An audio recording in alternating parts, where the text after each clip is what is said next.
Welcome to the TopRank Marketing Digital Marketing News Roundup. I'm Tiffany Allen. And I'm Joshua Knight, and I am a content marketing manager who is passionate about providing humorous, personality-infused content for our clients. That was a lot to say. Well, that's a little bit of my LinkedIn profile. Oh. I just figured that would be a good way to get us into our top story this week, which does involve our friends at #ClientLinkedIn. They just announced, they're rolling it out soon, announced it today, that they have a new website demographics tool for all of us marketers to use. The way it works is similar to what you have on your Facebooks, your Snapchats, maybe your Instagrams.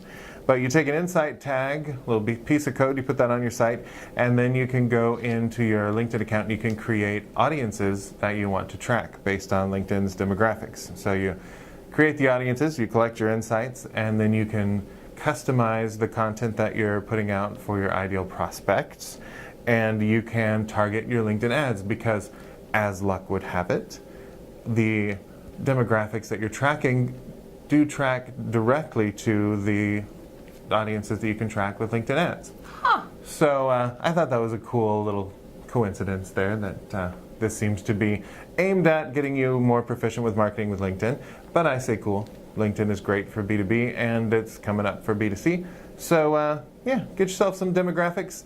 At the very worst, it's going to make your content more relevant. Oh no. Yeah. Heaven forfend. And at the very best, it's going to make your LinkedIn ad campaigns more efficient. So go for it, I say. Absolutely. I'm pretty excited to check it out. I can't wait till we have access, and then I can try it. Who can we talk to? Do we not know somebody we can talk to? I'm sure we know a guy. LinkedIn, give us a call. So send me an email. Yeah, you know. So Digital Examiner actually just released a survey that I really want to talk to you about. Are you emotionally prepared for this? Hold on. Okay. I feel like that was prepared enough. Okay, perfect. So they recently released a study that they conducted with consumers talking about whether or not they trusted Google. So there's a lot of commentary and conversation about whether or not Google search results are biased. So with that in mind, they conducted the survey, asked about 1,000 consumers what they thought about Google. But the trust in Google is still really high. There's about 72% of respondents said they trusted their Google search results that came to them. But there might be a little disconnect between what consumers know about what Google does and what Google actually does. Well, how are you going to find out? Are you going to Google it? In a survey, as it turns out. So 63% of respondents didn't really know how Google made money from search, which might imply that they're not exactly sure or noticing those ads on the top, that they are actually search ads. So there's one thing. Another thing is that 65% said they wouldn't want more accurate Google search results if it took into account their search history to give them more relevant results. Uh-oh. Which is something that is already Google's totes doing that. Yeah, exactly. So just something to consider while you're perusing the Goog. They are using that data.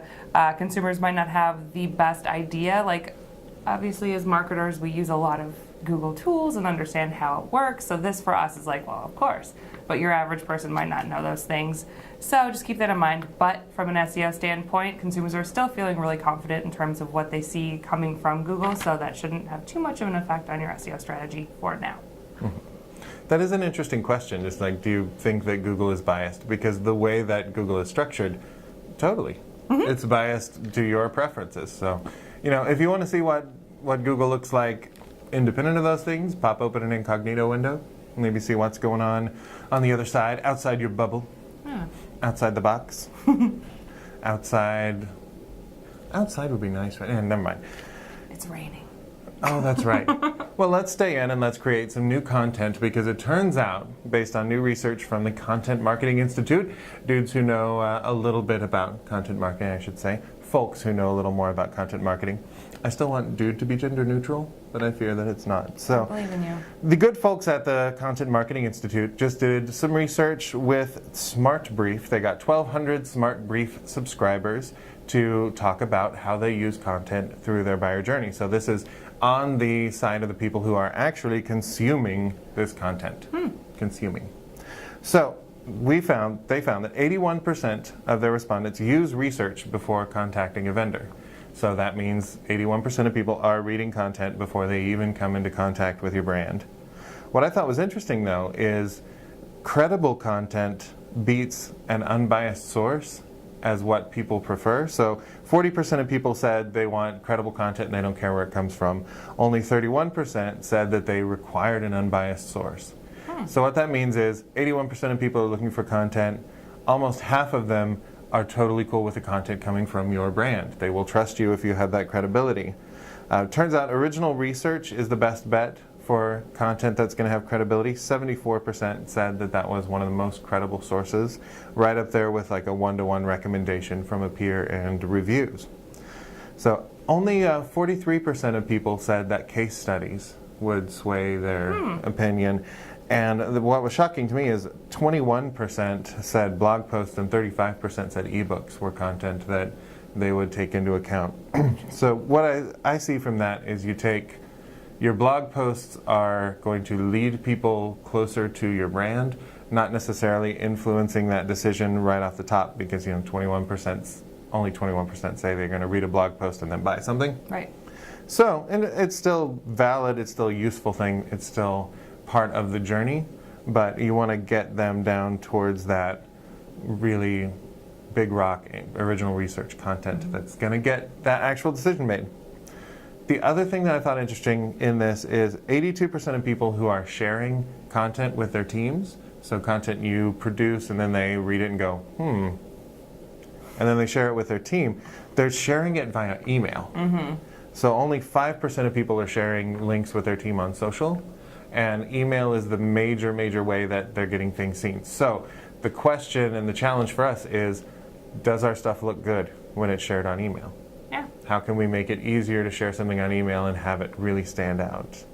So we put a lot of effort and thought into the social side of things, but hey, as we keep saying, email, kind of a thing. It is a whole thing, which is interesting because I know just this morning I sent you 4 to 6 links in an email to check out.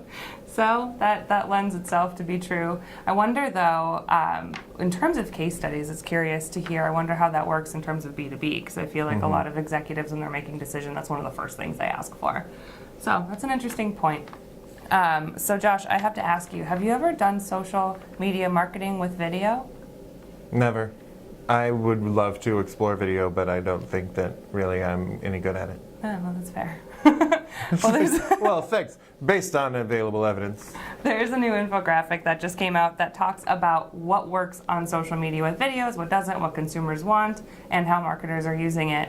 There's a few interesting points. Number one, Facebook is a really big platform for video, which, who knew? Turns out. Yeah, 60% of consumers said that they watch branded videos on Facebook daily, which is incredible because I don't think I do anything on Facebook every day. But that being said, 64% of consumers saying they watched a video on Facebook actually helped them make a purchase or influence their purchase. So these things are happening, but there are a lot of brands making video content.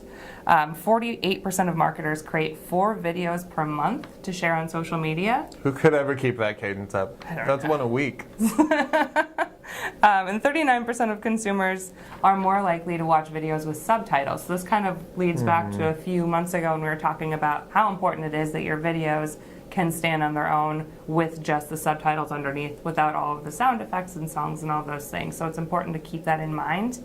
That being said, of course, folks are watching these videos. They are lending themselves to getting people into that purchase decision mode or into that marketing funnel. So it's something that if you aren't doing, you might want to consider doing in the near future. It's getting so easy. You know, Facebook has a native video. LinkedIn, I believe, is working on native video. Pretty much anything, any platform you're going to be on is going to be able to give you something you can use and embed and whatnot.